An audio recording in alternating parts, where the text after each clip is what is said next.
Hello, Welcome hello. to, hi, welcome to Shell's Pearls of Wisdom. If you are new to my YouTube channel, please hit like and subscribe at the below, right there, bam, bam, bam, click, click, click. I can't hear you, click, click, click.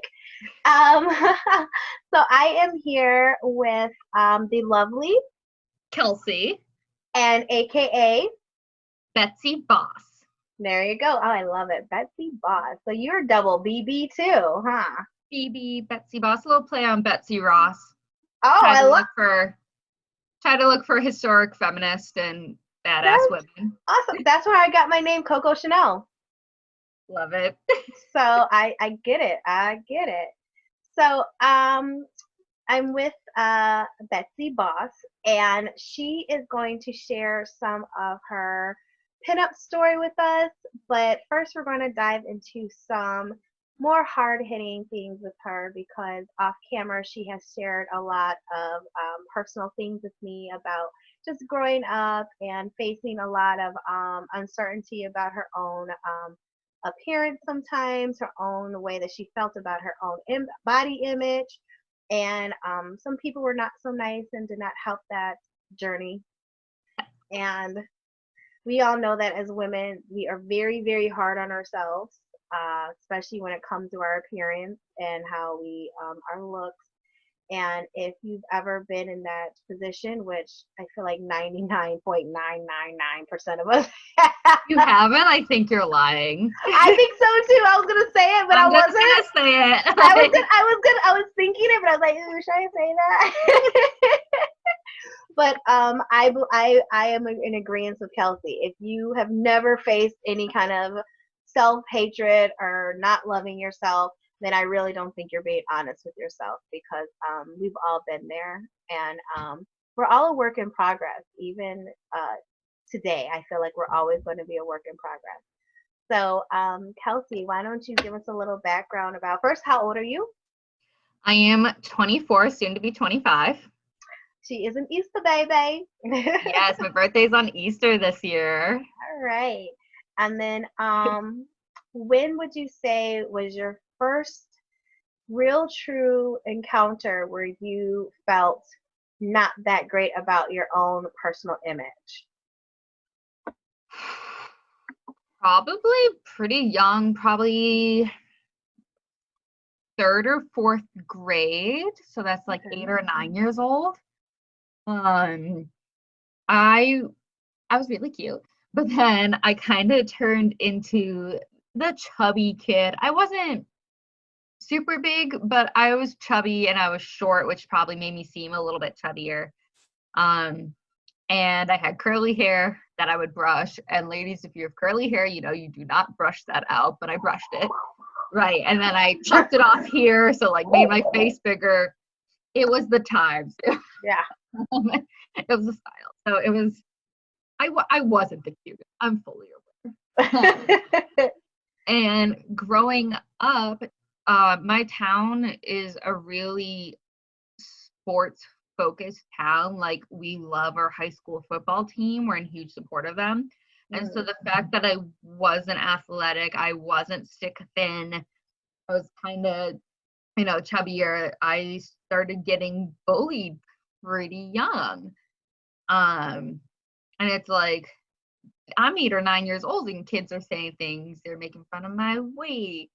I'm really pale with really dark hair, so just like hair on my legs. I remember someone calling me like gorilla legs on the playground um, mm, at 8 years old. So it's like, that definitely started kicking in. And I remember at the brink of puberty, it's like you're already starting to feel self-conscious because that's when kind of the media really starts hitting you. But like girls were like, oh my God, you have boobs. And it's like, yeah, I do. I was a chubby kid. I always had them.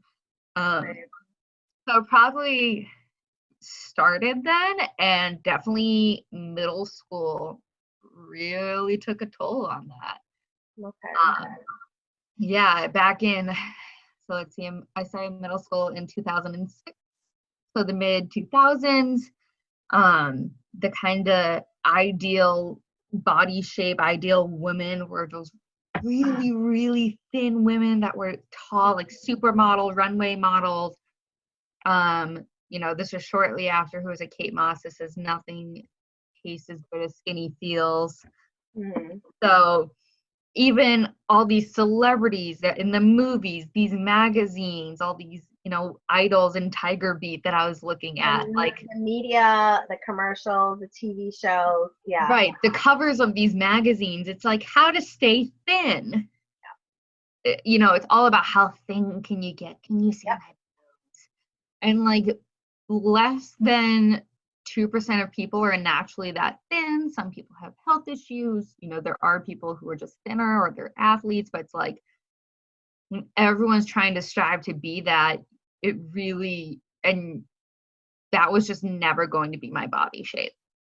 That really took a toll on my mental health. And I think mental health runs in my family anyways. So I had a lot of undiagnosed anxiety and depression, and it started with looks and never accepting the fact that I was never going to be 5'8", weigh 100 pounds, and be America's Next Top Model. That just Girl, was who is that? Okay, exactly. let's be real. Okay, it's that Seventh grade. we're more of the norm of what women look like Right. than that 5% that look like how you just described. Exactly. And I mean, the average for the American women, I studied fashion in college, so I also looked a lot into average women sizes and stats of these things. It's like the average American woman is Isn't it 5'7", 12? size 12. I think it might be a size 14 now, if I saw that within the past year. 36 D's, the average bra size. Mm-hmm. Like, they're not the size 2 that we see in the media. And so if there's one thing I can thank the Kardashians for, it's like bringing these curvy women, to the front and be like, we're beautiful too. Yep. So, I mean, yeah. and that's the thing that's kind of like sad is that it took that kind of exploitation of women to even allow for us to feel good about ourselves. Because the one thing that I've experienced, because I was right in the same boat as you, I was actually a little bit the opposite. Where when I was growing up, I was this big, I was skinny, I was almost like too skinny. Where people would call me Bird. That was my nickname because I ate like a bird. I looked like skinny, and that was just it.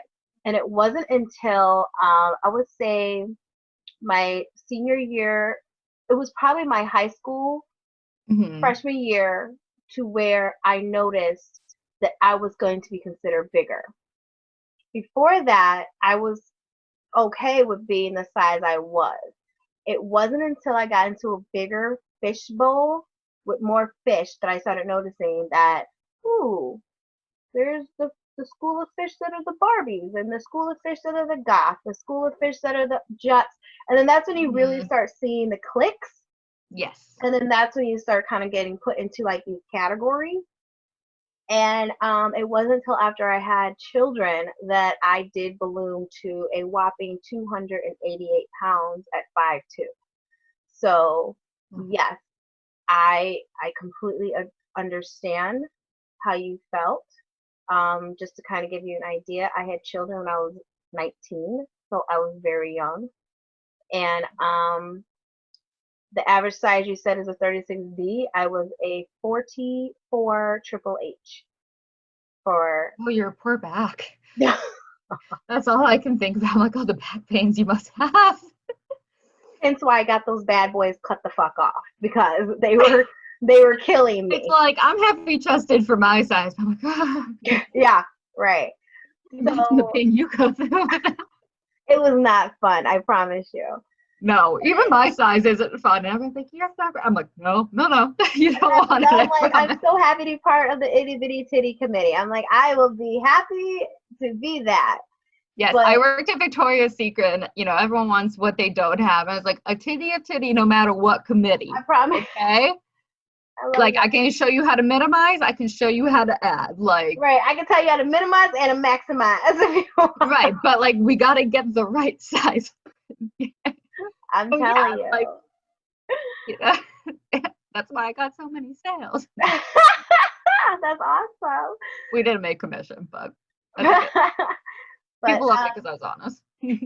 well, you're supposed to be. Come on. But yeah, so when I met you, it was in 2019 December, and we both Mhm. did a runway shoot for a couple of vintage fashion design lines, and I met I met you, and you were Yes. gorgeous. And Um, you were very pinup in, and I'm a true baby pinup. I'm even more of a baby pinup than you, because even though I might be older than you, I'm newer at this game than you right. by far. Yeah. So I am super baby pinup. If you think you're a baby pinup, I'm an I infant remember you telling me that. You're like, this is my first pinup thing. And I'm like, what do you mean? You look so authentic and like put pinup. together.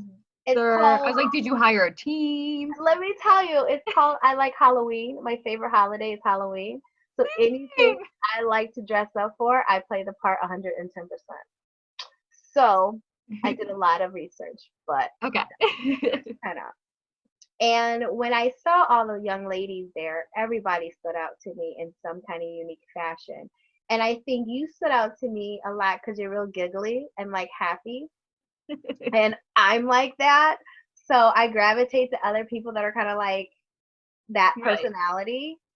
But then when I saw you, I saw a little bit of myself in you, in the fact that I'm like, ooh, I feel like she could be wearing a mask, in the sense that you're probably super, super good at hiding when you're not in a good state of mind, which is Yeah. good and bad. Yes. What, how would I have hit that on the head? Is that like a good, No, that's 100%. Um, as I quickly mentioned, like I have depression and anxiety. It's diagnosed now. I'm on medication. I'm good, but I would always try to hide it because growing up, it wasn't until recently people kind of started talking about mental health and how important it is. And so growing up, when it was undiagnosed, people just kind of thought I was a really moody teenager. yeah, And like, oh, just be happy. right, Just suck it. Like we're all sad. We're all doing this. And right, so I just kind of learned to be like, okay, no one cares. And I am a very giggly, smiley person. You're totally right on that.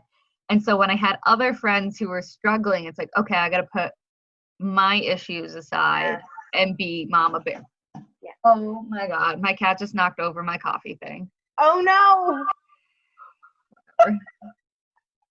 Duncan, Do you need a pause so you can clean it up?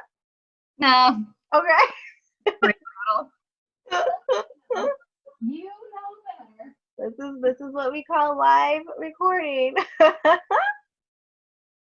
He's been having a field day and a half with me home constantly. He doesn't I know stop my dog looks at around me the house. like, "What are you still doing home, Mom? Why are you not going to work?" Oh, he is so sick of me.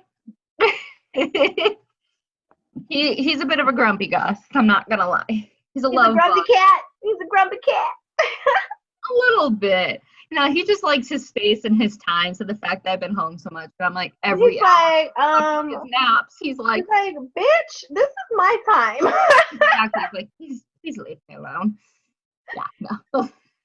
So you said something that I think that a lot of us now. Okay, so correct me if I'm wrong again. Okay. I suffer from what I call the fat girl syndrome. So I've defined the fat girl syndrome as a woman who has once been or currently a plus size woman. Hmm. And because of our size, we put on these larger than life personalities. Because I've learned to cope with my size with, if I am larger than life, the funny girl, the happy girl, the one that anybody can come to, the one that anybody can, lean on. They're going to see past my outer appearance, because this inner personality is going to be so big and so loving that no one's going to notice this extra weight or this extra chin or whatever. Hmm. Yes, no, totally. Like even looking at movies and TVs, like the funny best friend is usually someone who's bigger. It's like, oh, you're like a giant teddy bear. Mhm. Like, it's always kind of like the funny sidekick. So yeah, definitely just trying to get past that. It's like, well, maybe someone will like me for my personality. Right, right. And And it's like, or well, have yes, you at the heard end of the day, that's why we hope everyone likes you. But right, but right. Or I love oh, you would be such a pretty girl if all the I'm time, just like all the I'm like, time. if what? Go on, say it, Hmm. because you know it's offensive. So Right. I'm like, come I'm on. only gonna cry about it for 3 days. It's fine, probably. Yeah. Uh, Yeah. just kidding, It, kidding. it's hard and nobody I'm not I don't want to say nobody, but people don't understand how draining being that person is. Yes, it's a It lot. is it's mentally, emotionally, and physically draining. Right, because as soon as you show like, hey, I need someone to lean on, people are like, wait, what? You? What? Right. But you're always Or what's wrong with you today? And I'm like, what are you talking about? They're like, well, you're not like happy. I'm like, I do I have to put on an act 24 hours for people to realize like I'm I mean, human? I, yeah. right. Yeah. So that becomes very emotionally draining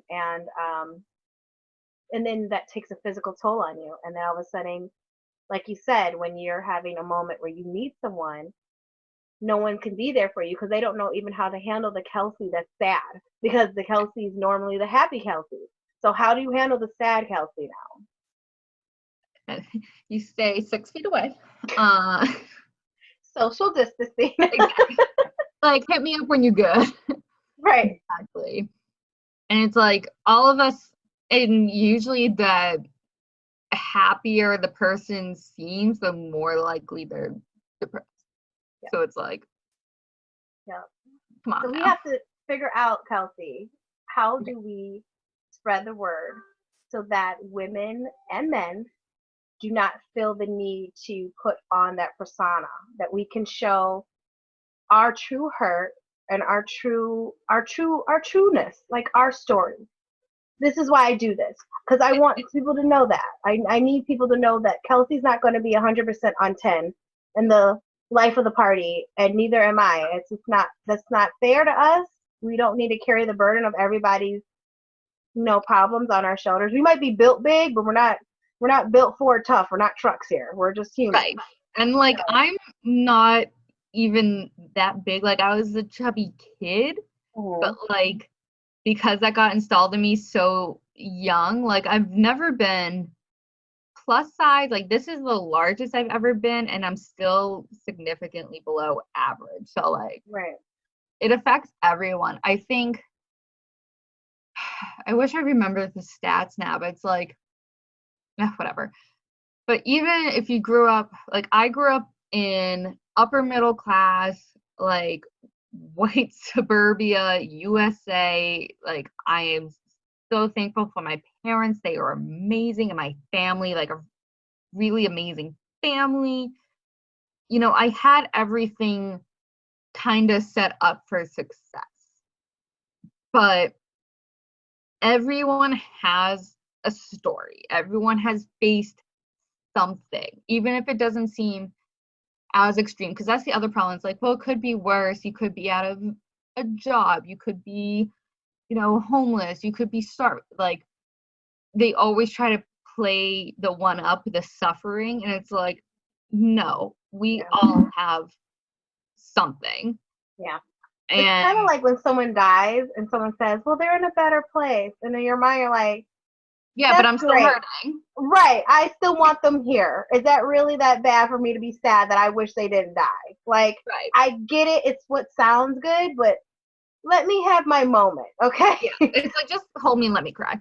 Right. It's like, I think we all just need to start accepting, even if it doesn't seem that bad to you, that person is hurting, and we need to validate how they feel. High We five, sister. That's the word I was looking for. Validate. There you go. Everybody deserves that. we need to validate how they feel, no matter how they feel in the situation. If you're sitting there going, okay, it's not that big of a deal, well, it's a big deal for them. Right. And it's like, obviously some people are gonna be more privileged than others. That's unfortunately how life is right now, Well, but it is. Right. we can't keep hushing it and shoving it to the side and putting it in a closet and, never looking at it again. Like, we have to accept each other. We have to Right. accept this is actually reality. It's not all sunshine and rainbows. As So much however extreme, however did you get, I'm wording this wrong. yes. What was the most extreme you went when it came to your body image? um, I definitely tried to starve myself in high school. 8th grade freshman year, I got down to like a size 2, which wasn't super unheard of for a 14-year-old. But I had boobs. I went from a B to a D freshman year, so you can only imagine how disproportionate I kind of looked. Definitely like starved myself, limited as much eating as I could, skipping breakfast and lunch, kind of, picking at dinner. Um, and then my bullying just got worse from there. It like went even past body issues. Like, I always tried to say my true authentic self. Mm-hmm. I got bullied for being weird and a wannabe and why are you doing that, to the point where someone tried to anonymously words, messaged me on Tumblr telling me, like, I was just, Tumblr is like a blogging website. Okay. It was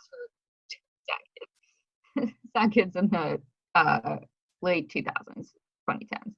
Um, and someone tried to anonymously message me saying, like, you're a waste of life. You should probably just leave, like, go kill yourself. Are you Luckily, serious? that happened my sophomore year, and I was able to block this anonymous person and then look at my blocked user list, and they were the only person I've ever had to block on that website. So I found out exactly who it was in 30 seconds. But the fact that someone even that crossed someone's brain to say that to someone, like, so I mean, I hit an all-time low, you know in 10th grade. Like, I had suicidal thoughts. I didn't want to eat. I didn't want to go to school. And I It was, just angers me. I'm sitting here like pissed. Like we're gonna talk about who this was off camera so we can go. No. yes, it was 6 feet someone. distancing. This isn't up there. Yeah, Wow. so, as I said, I had, such a privileged life growing up. You don't think I'm facing anything, but it's like I'm already dealing with something in my head, and then I have, these people calling me names on my looks and telling me I'm weird and that I'm stupid and that just anything. Like, kids are ruthless. And so it's for Kids are some little baby Hitlers. years, Like they're just mean, cruel, and they don't understand the words that have power behind them. And and especially with all the online forms of social media, like, if you have a child and they seem really hurt, or if they even mention the word bully, you would need to take that so seriously, yeah, because the I'm suicide glad I grew up rate is highest. pre-internet, and like we had not hit the social media like I when I was in high school. We just did not have that yet. If you were bullying somebody, it was either in their face or you sent like stupid chain letters. And that was like it. It was not this platform of all these different ways to be cruel to one another. It's just amazing. Yeah, it's like we need to take that seriously, because the suicide rate in teens and kids is It's way amazing. too high, and usually it has to do with some form of bullying, whether it's at school, at home, and, like, we need to cut that shit. Yeah. Fucking cut it. Like it needs to stop. I We all, monitor I have two teenagers. I have a 19-year-old and a 17-year-old, and my youngest is autistic. So I'm always super, super, super worried about his mental status and handling people making fun of him or if he gets bullied. And his mama is me. So I taught him very young the dozens game. And I'm like, someone talk shit about you, talk about their mama. That I'm old school. And my son was like, he's like, huh?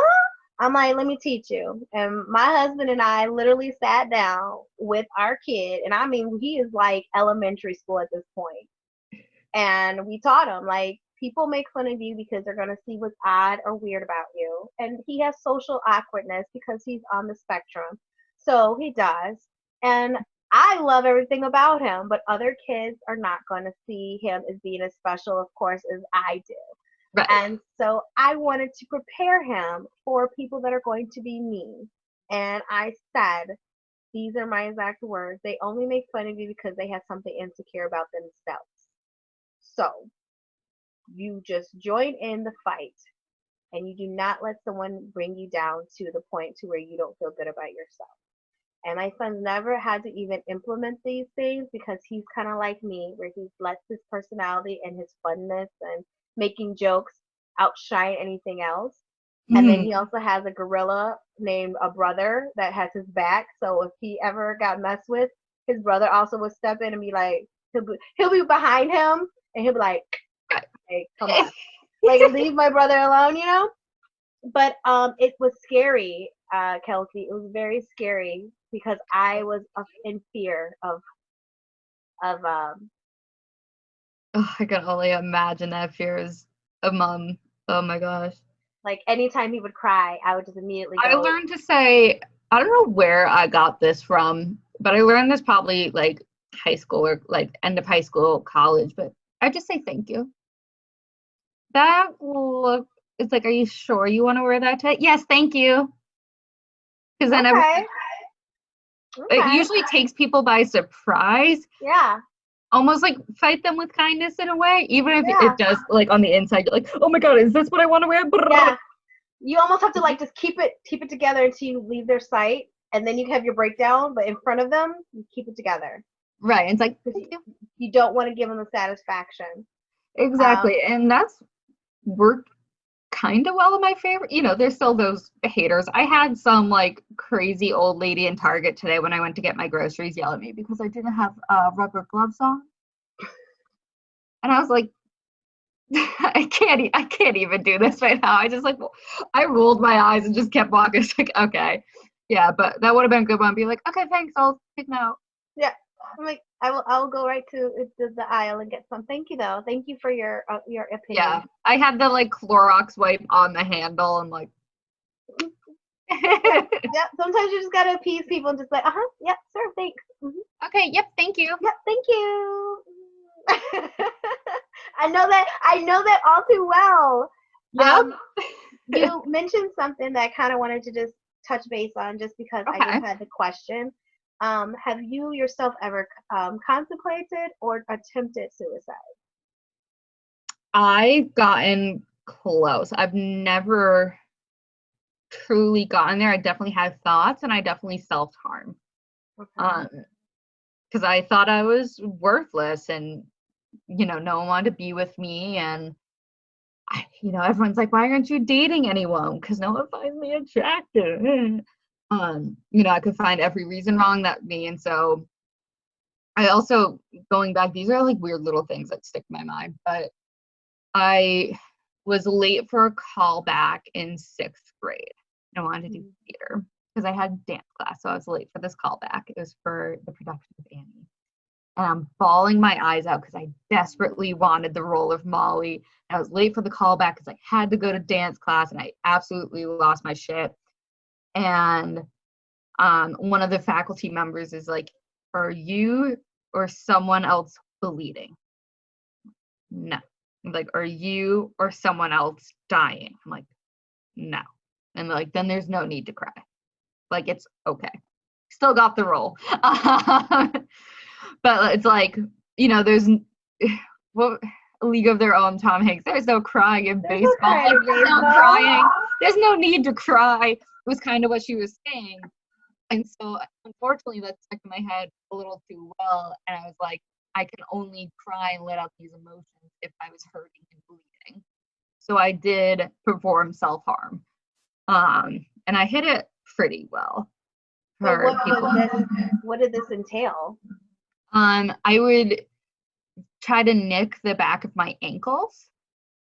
Usually, I did Irish dance growing up, and those shoes are not comfortable, and so my ankles were already kind of cut up just from like dance, and so cutting up the back of my ankles, it was easy to say I had new shoes. It was easy to hide. So people are like, oh my god, like the black of your shoes like is covered in blood. I'm like, oh, they're brand new. I'm just breaking them in. But like, no, really, I was shaving my leg and took a few extra cuts at my ankles. Like, and it's not something I'm proud of, obviously, but you know, Hey, it's your it's story. It it's might not not be something gross. you're proud of, but it's something that you had to go through. It's So not gross, and so many people now looking back on it, like so many people in my high school, I remember like seeing scars on their wrist or on their legs. And so I wish I was able to recognize it then, knowing I wasn't alone. I'm like, clearly they're going through something, but and that's where I was getting to. That's why I wanted you to share that, because cutting is one of the fastest growing ways that young women and young boys are doing to give themselves the power that they don't have, that they don't feel that they have anywhere else in their life. So um, it's very important for parents and people that have children or even adults, because it happens with adults still. If they recognize this or see this, it's not something to call the person out on and be like, why are you doing this? Or what, stop doing this. It's more helping them figure out what is out of control in their life that they feel as though they need this control over this. Mine was food. I can control what I did with my food, whether I ate and I binged or I ate and I worked out until I would get to the point where I ate 500 calories or something, and I would make sure I got on this treadmill and burned at least 600 calories of it off. So it was just a way to control something, because when you feel like you don't have control over your life, that is a horrible feeling. Yeah. And that's how most people feel with any form of mental illness. Yeah. So, and I think I don't know if I told you off camera or on camera, but I do suffer from bipolar. So, kind of like how you described in high school, how you're not medicated and you're really not diagnosed properly. I grew up in a family who just really didn't believe in mental disorders. My parents are really old school. So I kind of got told the same thing you were told, where, well, you just have a problem with authority, or you don't like to be told what to do. And I'm just like, I could care less to be told what to do. Like, this is nothing to do. What are you talking about? Any excuse but. Right. It's like, just, it wasn't until I got out of high school, and because I was pregnant, I was able to get my own insurance and my own health care. And that is when I actually got evaluated and was told, well, this is what's going on. And I was like, oh, okay. Ding, ding, ding, ding, ding. Yeah. And then I'm medication. not just a moody teenage bitch. Right. Like, what? So, completely understand where you're coming from. I too have tried suicide. I got actually a lot closer than you did, where I was actually institutionalized afterwards. So, it was at that involuntary week vacation I got. Yeah. However, they try to phrase it at work to hush hush. So, totally, Kelsey. I understand where you're coming from, and listening to just a snippet of what you've gone through, you are an exceptional young woman, because it is not easy surviving a form of abuse. It's just, no matter how you slice it, it's abuse, and abuse is traumatic, and a lot of women with abuse suffer post-traumatic syndrome. And we're going to dive into that a little bit because I believe that is something you also say that you might every once in a while have a trigger. I'm going to say that for part two because we're wrapping up part one. Okay. So for part one right now, Kelsey, I just want you to this is your time to look into the camera and talk to just other young women or even young boys out there if they're suffering bullying, being teased, or bad self-image. What would you tell them as a pearl of wisdom? You're not alone. No matter how alone you might feel in the world, there is someone there for you. Could be a parent, aunt, uncle, brother, sister, cousin, friend, teacher, guidance counselor, janitor, coach, pastor, anyone. Like, there is someone out there who cares about you and wants to help you. And because of that, never stop being yourself. That's one thing I hold on to, is that even as bullied as I was, and people told me I was weird and like, why are you so hyper? And I'm like, I'm a theater kid. But like, I never lost my true giggly, happy, weird self. So you're not alone, and just keep being you because you is beautiful. And Aww. Okay. I told you about my eyelashes, girl. Kelsey, we had this we conversation. talked about this. Let's get our but like, it's true. Like, I was Yes. just the other week, I was like, where was Lizzo when I was in high school? Like, I needed Lizzo, but like, we don't need Lizzo to tell us that. Like, it comes from within. Like, we're all here for some reason, big or small. We're gonna leave our handprint. Like, Yep. Just, you're never alone. I've had a few friends since college commit suicide or pass away for health reasons, and it's like, a lot of them probably felt really alone in those last moments, and it's like, no, like, so many of us care about you whether you know it or not. And then to think about others, fix each other's crowns.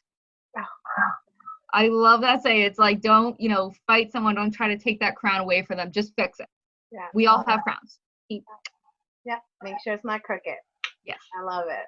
Yeah. It can be All crooked right. on the inside, but not on the outside. I love it.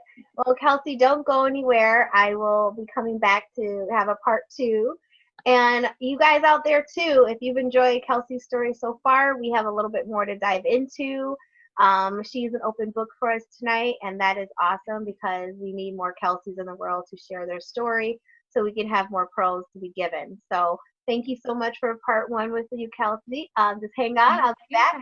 And you guys don't forget to hit like and subscribe. We'll be back. Clicking? I know. I can't hear the clicking. All right. We'll see you later. Part two next.